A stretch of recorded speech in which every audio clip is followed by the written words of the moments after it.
बिहार विशेष current affairs quiz contest में बहुत बहुत स्वागत है आपका। यह विशेष श्रृंखला है बिहार करंट अफेयर्स की और इसमें हम एपिसोड 2 के साथ आपके बीच में उपस्थित हैं और हमारे साथ आज प्रतिभागी के रूप में है राहुल। स्वागत है राहुल आपका। इस एपिसोड के अंतर्गत हम बिहार करंट अफेयर से 25 प्रश्न आपसे पूछेंगे और इसके अलावे इसमें 5 प्रश्न ऐसे होंगे जो नॉन ऑप्शनल होंगे। 25 प्रश्न आपके लिए ऑप्शनल होंगे।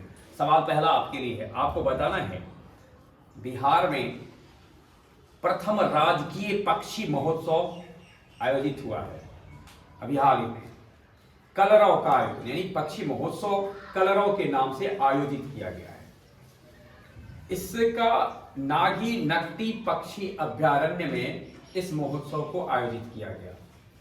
पक्षी मतलब यह महोत्सव था कलरव और जहां आयोजित हुआ नागी नकटी पक्षी अभ्यारण्य। आपको बताना है यह पक्षी अभ्यारण्य बिहार के किस जिला में स्थित है। प्रश्न समझ गए?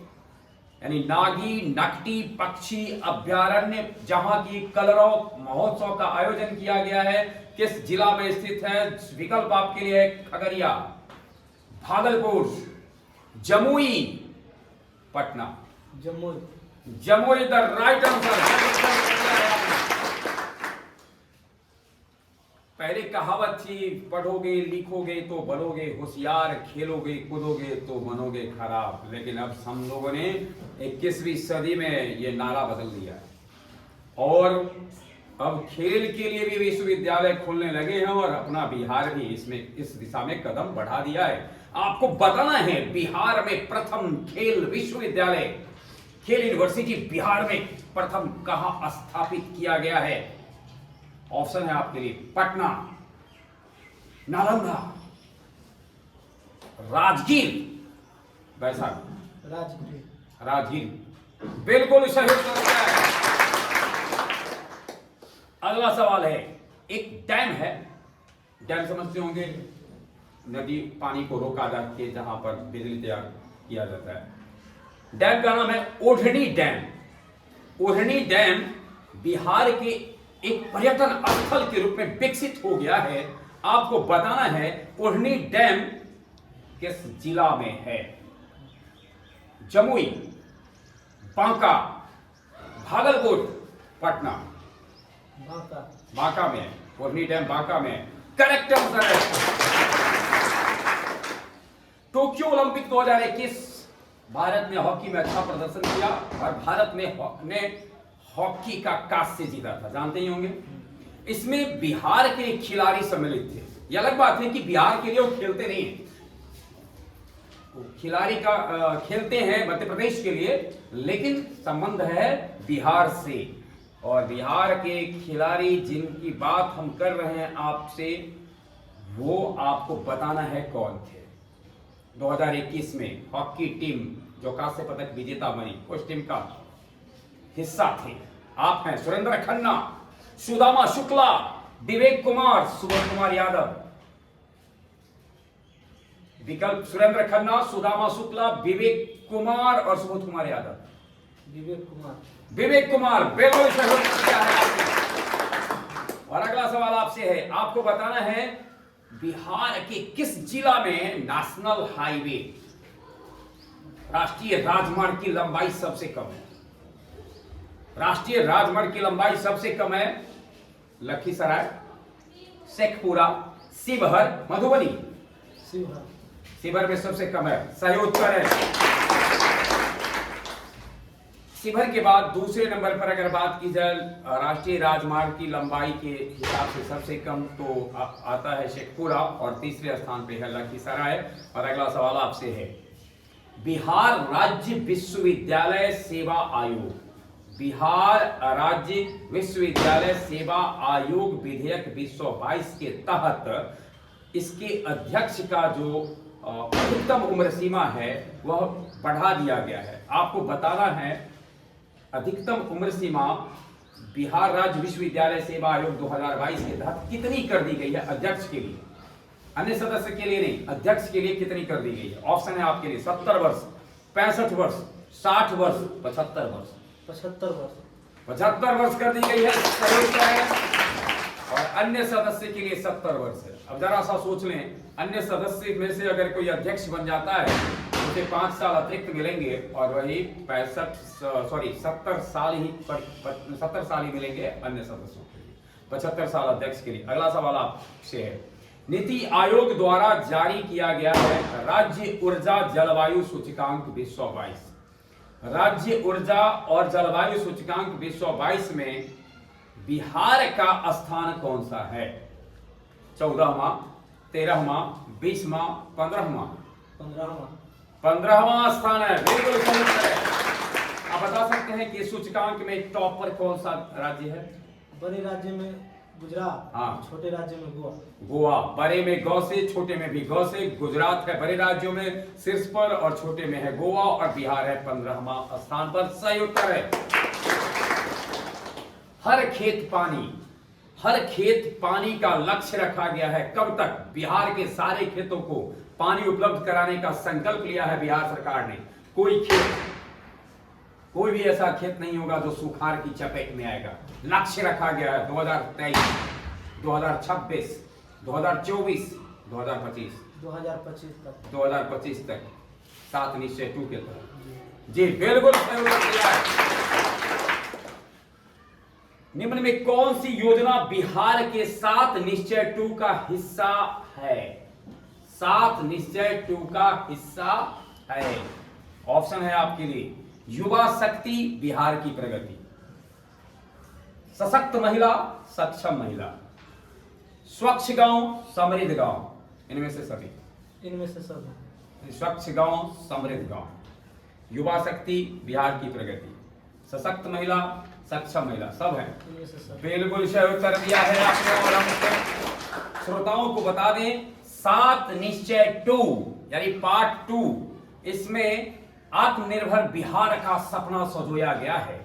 और आत्मनिर्भर बिहार के लिए जो 7 संकल्प लिए गए हैं वो इस प्रकार से हैं। और ये 2020 दिसंबर महीने के 2020 में इस विधेयक को पारित किया गया। इसे सरकार ने अपना संकल्प के रूप में स्वीकारा और 25 तक लक्ष्य रखा गया। ये 7 हैं: युवा शक्ति बिहार की प्रगति, सशक्त महिला सक्षम महिला, हर खेत तक सिंचाई का पानी, स्वच्छ गांव समृद्ध गांव, स्वच्छ शहर विकसित शहर, सुलभ संपर्कता, सबके लिए अतिरिक्त स्वास्थ्य सुविधा।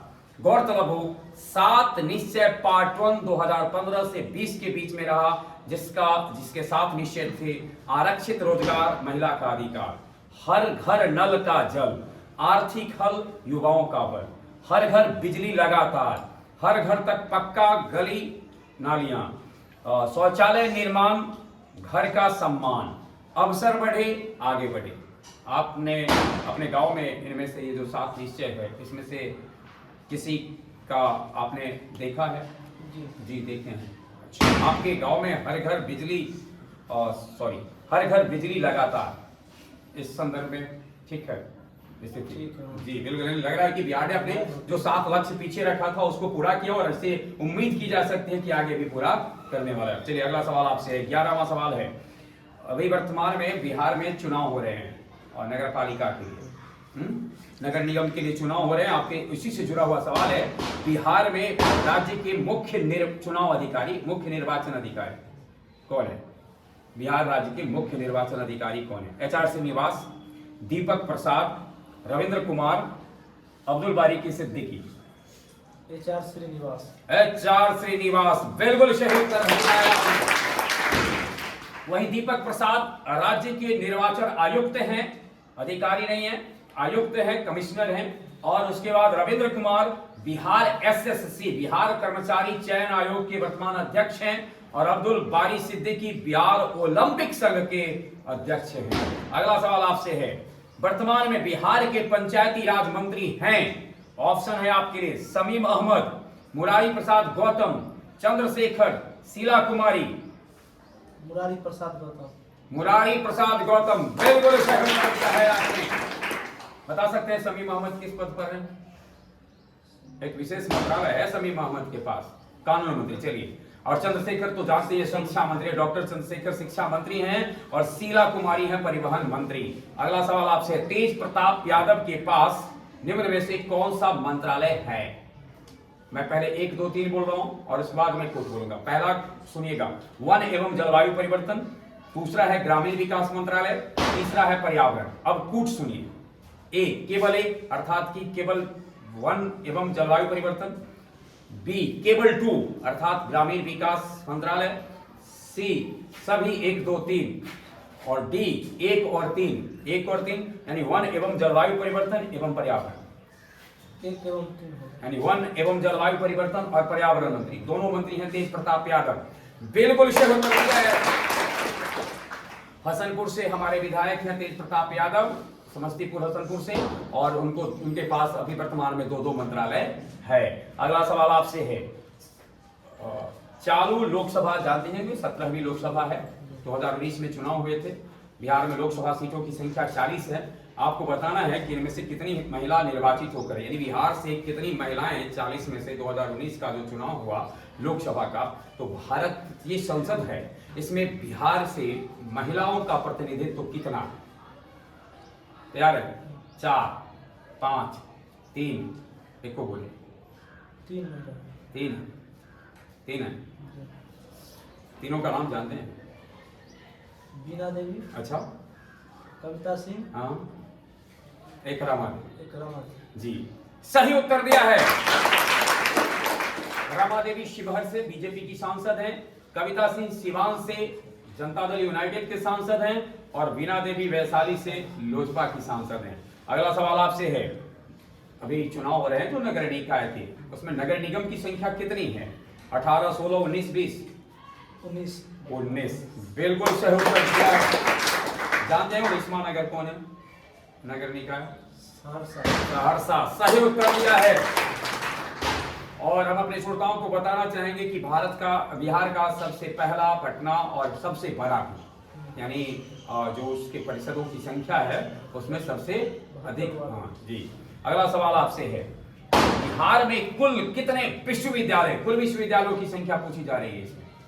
ऐसा नहीं कि मैं पूछ रहा हूं कि राजकीयकृत विश्वविद्यालय या सार्वजनिक विश्वविद्यालय या खुला विश्वविद्यालय, इससे मतलब नहीं। बिहार में टोटल नंबर ऑफ यूनिवर्सिटी कितने हैं? ऑप्शन आपके लिए 33 17 13 20 33 सही उत्तर दिया है। अगला इसी से जुड़ा हुआ सवाल हम आपसे पूछते हैं, 33 है। आप बता सकते हैं बिहार में केंद्रीय विश्वविद्यालयों की संख्या कितनी है? 4 करेक्ट आंसर है। अंतरराष्ट्रीय स्तर का विश्वविद्यालय बिहार में कितने हैं? एक। कौन? नालंदा विश्वविद्यालय। और हम अपने श्रोताओं को बता दें कि नालंदा विश्वविद्यालय खुला ओपन यूनिवर्सिटी भी है, एक उसमें यानी ओपन यूनिवर्सिटी एक है। बिहार में निजी विश्वविद्यालयों की संख्या 4 है और राजकीय सार्वजनिक विश्वविद्यालयों की संख्या 17 है। वहीं एक नजर हम डालते हैं महाविद्यालय यानी नंबर ऑफ कॉलेज बिहार में 879 हैं, जिसमें रिसर्च संस्थान 15 हैं, पॉलिटेक्निक कॉलेजों की संख्या 54 है और इंजीनियरिंग महाविद्यालयों की संख्या 36 है। इंजीनियरिंग की चर्चा हुई है तो एक चर्चा हम ये करें, बिहार एनआईटी भारत का पहला एनआईटी कॉलेज बना है जिसने फैसला लिया है हिंदी में अपने क्लास को जारी करने का, यानी हिंदी में पढ़ाए जाएंगे और हिंदी में पढ़ाया जाने वाला एनआईटी कॉलेज में बिहार एनआईटी पहला और अब तक एकमात्र बना है। अगला सवाल आपसे है, सशक्त महिला सक्षम महिला के तहत, सशक्त महिला सक्षम महिला समझ रहे ना, 7 नीचे 2 7 नीचे 2 में इंटर यानी 12वीं उत्तीर्ण होने वाली अविवाहित लड़कियों को, अविवाहित महिलाओं को 25,000 रुपया देने का प्रावधान किया गया है। आपको बताना है स्नातक उत्तीर्ण करने वाली को कितना देने का प्रावधान है। स्नातक उत्तीर्ण करने वाली जो लड़कियां सुन रही होगी, सोच रही होगी, इस पर नजर टिका लेंगे। ऑप्शन है आपके लिए 25,000, 1,50,000, इनमें से कोई 50,000 पक्का जी, सही उत्तर है 50,000। अब अगला सवाल आपसे है, बिहार के किस राजनीतिक दल ने अभी नवंबर महीने की 28 तारीख को अपना 22वां जन्मदिन मनाया है? 2022 में 28 नवंबर को 22वां जन्मदिन मनाने वाली राजनीतिक पार्टी है जनता दल यूनाइटेड, राष्ट्रीय जनता दल, जन अधिकार पार्टी, लोक जनशक्ति पार्टी। लोक जनशक्ति पार्टी। लोक जनशक्ति पार्टी द राइट आंसर। बड़े अरमानों से रामविलास पासवान जी ने 28 नवंबर 2020 ईस्वी को इसकी शुरुआत 2000 ईस्वी को 28 नवंबर 2000 ईस्वी को इसकी शुरुआत की थी, लेकिन 22 में काफी विवाद भी रहा, उनके पार्टी में रस्साकसी चलता रहा। ईश्वर करे पार्टी दीर्घायु हो और लंबी आयु को प्राप्त हो, बिहार का राजनीति में उसका एक अहम योगदान हो। अगला सवाल आपसे है, अपने यहाँ हरिहर क्षेत्र सोनपुर मेला समझते होंगे ना, हरिहर क्षेत्र सोनपुर मेला में बिहार के किस पहलवान को कुश्ती की प्रतियोगिता में बिहार केसरी का सम्मान मिला है? बिहार के किस पहलवान को सोनपुर में आयोजित होने वाले हरिहर क्षेत्र मेला का बिहार केसरी का खिताब मिला है? शुभम कुमार, महेश सिंह, दिलीप यादव, देव सिन्हा। शुभम कुमार। शुभम कुमार बिल्कुल सही उत्तर दिया है। 13 नवंबर को आदरणीय मुख्यमंत्री नीतीश कुमार ने भारत के एक पूर्व प्रधानमंत्री की प्रतिमा का अनावरण किया। 2022 को बताना है किस पूर्व प्रधानमंत्री की प्रतिमा का अनावरण नीतीश कुमार ने 2022 ईस्वी की 13 नवंबर को किया। ऑप्शन है श्रीमती इंदिरा गांधी, लाल बहादुर शास्त्री, अटल बिहारी वाजपेयी, पंडित जवाहरलाल नेहरू। पंडित जवाहरलाल नेहरू। 14 नवंबर को जन्मदिन है इसलिए तो नहीं बोल रहे, पंडित जवाहरलाल नेहरू उन्हीं की प्रतिमा से बिल्कुल सही उत्तर दिया है। देश के प्रधानमंत्री के जन्म दिवस के पूर्व अवसर पर पूर्व दिवस बिहार के मुख्यमंत्री ने ये प्रतिमा का अनावरण किया। अगला क्वेश्चन है आपसे, और जैसा कि आप जानते हो कि नवंबर महीने की 1 तारीख को राष्ट्रीय शिक्षा दिवस मनाया जाता है, जानते हैं कौन सा दिन? 11 नवंबर। बिल्कुल सही। और इस दिन बिहार के मुख्यमंत्री जी ने एक फैसला किया कि सप्ताह के 7 दिन में एक दिन नो बैग डे होगा। आपको बताना है, मैं दिन बोलूंगा, नो बैग डे किस दिन होंगे? तैयार है? सोमवार, रविवार के ठीक एक दिन बाद, शनिवार, रविवार के ठीक एक दिन पहले, शुक्रवार, या फिर टीचर शिक्षक पर निर्भर करता है कि किसी दिन शनिवार को, यानी रविवार से ठीक एक दिन पहले नो बैग डे। बिल्कुल सही, यानी शनिवार को नो बैग डे और संडे को नो स्कूल डे, हमें स्कूल नहीं जाना है। चलिए अगला सवाल है, किस राज्य बिहार के किस जिले में मां सीता की 251 फीट की प्रतिमा का निर्माण किया जा रहा है, जो विश्व में मां सीता की सबसे ऊंची प्रतिमा होगी? तैयार? नालंदा, वैशाली, सीतामढ़ी, मोतिहारी। सीतामढ़ी। सीता इसलिए सीता, सीता सीता, बिल्कुल सही उत्तर दिया है सीतामढ़ी। इसके लिए अगला सवाल आपसे है, बाजार में दैनिक उपयोग की वस्तुओं में की जा रही मिलावट को समाप्त करने हेतु बिहार सरकार द्वारा कौन सा ऑपरेशन चलाया जा रहा है?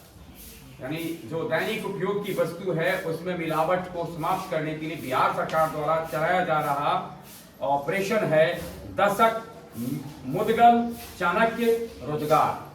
ऑपरेशन चाणक्य। ऑपरेशन चाणक्य बिल्कुल सही उत्तर दिया है।